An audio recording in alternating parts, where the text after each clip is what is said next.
Dura Torre, Mr. Torre, sanay na ako sa iyo. Kasi matapang ka lang naman, we have the position pero kung suntukan tayo, alam ko makaya, bita. Vice Mayor Paste Duterte ng suntukan. Anong sagot niyo, sir? Reaction niyo po. Mga urong talaga kayo eh. Pero you know, tama-tama dahil marami ang nasalanta ngayon ng bagyo at baha. Maybe we can use this moment or this opportunity for to raise funds in a charity boxing match this coming, kung para mabilis, this coming Sunday sa Araneta. 12 rounds, pwede. 12 rounds sa suntukan para maganda at para medyo marami-rami ang ma-raise natin. Siguro you can find sponsors per round, may mag-sponsor.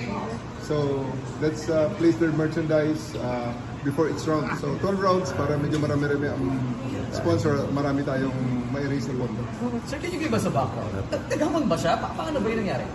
Well, I was informed at nakita ko rin sa social media na naghamon siya ng suntukan. And well, sa atin naman, whether it's serious or not, sa atin, let's just put this on a better use. Kung yan ang gusto niya, madaling pagbigyan yan, boxing na lang para madaling i-set up.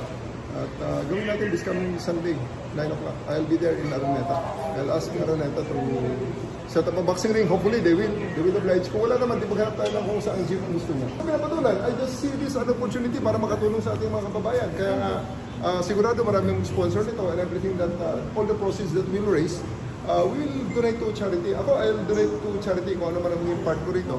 At para sa mga nasalanta ng bagyo at baha ngayong kasamang panahon. Sir, kung Sunday na, may time pa ba para mag-practice?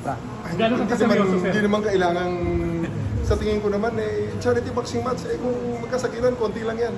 Unless, lakasan lang ng loob yan. Sa akin naman, well, pareho lang naman kami siguro walang practice or baka kung nag-practice siya, okay lang din. Let's see. Pero sir, kailangan mo mag-practice. Bukas, I'll just hit the gym a short while. Mga siguro 9 o'clock. Tingnan ko lang dyan sa ating PNP gym. Chief, fearless forecast. Fearless forecast. Ilang rounds? 12 rounds para marami tayong marami tayong ma-raise na pondo. Fearless forecast Sir, po sir. after this, are you hoping na matulungan na itong banatan ninyo lang yung banatan sa social media? On my part naman, nothing personal to me. It's just, really, sa totoo lang, I just saw a very good opportunity to raise funds for charity. What if sir bigla siyang umatras? Siya nang Sa kanya yun. what He was does the it, one who ano yung issued character? he was the one who issued the challenge. Sa atin naman, tinatanggap.